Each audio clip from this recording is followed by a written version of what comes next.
வணக்கம். Doctor Balamurugan, கோயம்புத்தூரிலிருந்து physiotherapy மற்றும் யோகா பயிற்றுனர், ஃபிட்னஸ், உங்களுக்கு உடற்பயிற்சி அது மாதிரி வேணும்னாலும் சொல்லிக் கொடுப்போம். உடம்பு ஏற்றவோ இல்லை குறைக்கணுமோ அப்படின்னு சொன்னால் வீட்டுக்கே வந்து பயிற்சி சொல்லிக் கொடுக்குறோம்.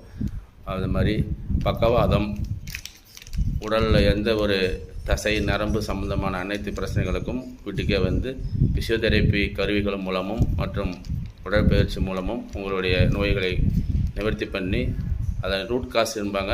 அதனால் மீண்டும் வராமல் இருப்பதற்கு ஏன் வந்தது, நோய் நாடி நோய் முதல் நாடி அது தணிக்கும், வாய் நாடி வாய்ப்பை செயல் வள்ளுவர் சொல்கிற மாதிரி அதுக்கான காரணத்தை கண்டுபிடித்து மீண்டும் வராமல் இருப்பதற்கும் நாங்கள் ஆலோசனை வழங்குவோம். முதல்ல இருக்கிற பிரச்சனைகளை அதன் காரணம் அடிப்படையில் அது எப்படி வந்துங்கிறத கண்டுபிடிச்சி சரி பண்ணி கொடுப்போம். அதனால் உங்களுக்கு ஃபிட்னஸ் நல்லா வரணும்னு சொன்னால், உடல் ஆரோக்கியமாக இருக்கணும், எங்களை கூப்பிடுங்க. நன்றி, வணக்கம். என்னுடைய தொடர்பு சொல்கிறேன் 8098989737.